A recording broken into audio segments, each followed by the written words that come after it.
A very specific type of toxic masculinity has captured the spotlight in recent years. Insecure men with egos trying to find their place in the world. That's essentially a paraphrase of something that my friend actually posted on LinkedIn. His name's Jared Williams, which concerns his world's view, and it's something that I very much resonated with and something that actually crystallized my thoughts on the topic that I've been thinking a lot about over the month. So it's based on my own observations and my own reflections, and something that I feel that we should all be trying to escape from as men. And so the underlying belief here is that male insecurity, the way in which it manifests, has a very destructive impact on the world. We see it in social media, we see it in politics, we sometimes see it in a sporting context, and it's something that I feel that we really need to rally against, because the way that male insecurity manifests itself is very different to how female insecurity manifests itself. We are a lot more destructive, we're a lot more aggressive, we're a lot more ego-driven, and we try and prove a point a lot more. We can't let things go.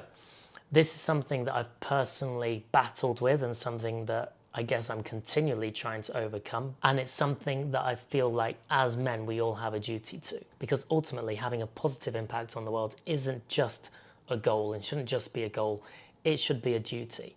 And we should have awareness of what a positive impact is and who it affects. And if we have that extra layer of awareness, we can know and determine what changes we need to make in order to be the best version of ourselves, which I believe is going to help provide a solution to a lot of the problems in the world today. So if we go back to my friend Jared's quote, we actually owe it to ourselves to overcome our insecurities and take us to a place where we're feeling more confident and not so ego-driven, so that we're not acting from emotions of anger, pride, and manifesting those in terrible ways that, as I've said, are destructive, aggressive, disrespectful, sexist, all of those bad things. And so if you're subscribed to this channel as someone who's interested in fitness, you're probably thinking, what the hell does this have to do with anything? In fact, the fitness industry may well be one of the archetypes of this toxic masculinity that you're talking about. Very true.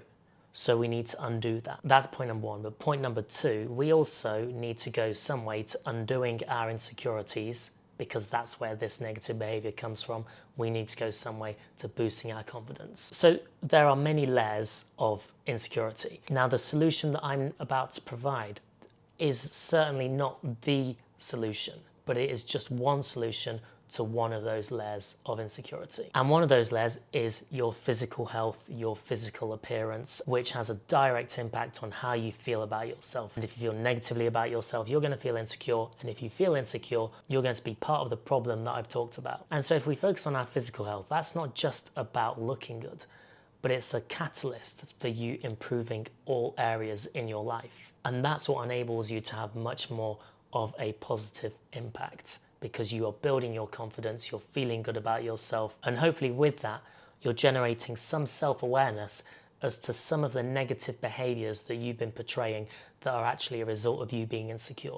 And so I have a coaching program called High Energy Physique. And just today I've actually changed just one word, which I believe is a powerful change, that defines what a high energy physique is. It's a healthy, strong, athletic physique that moves well and feels good.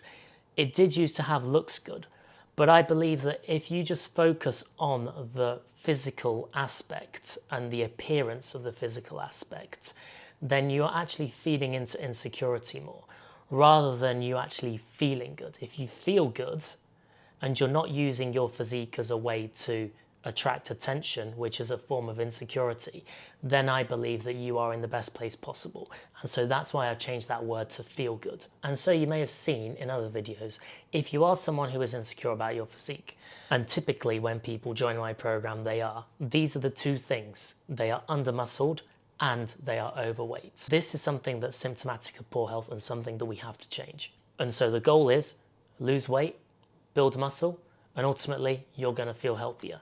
And if you feel healthy, you feel good. And if you feel good, you are less insecure. And if you're less insecure, you are less toxic. And so I'm not going to talk so much about the solution to that problem in this video. I just wanted to put out my ideas on what I think a greater problem to solve is that can stem from us not feeling good about ourselves. One thing that can do that is behaviors that lead to you taking decisions that lead to poor health outcomes. And so essentially, I want to inspire the opposite, because I know ultimately, for my target audience, men in their 30s, that's going to help have a positive impact in the world. So let me know what you think about those thoughts. Am I accurate? Am I way off?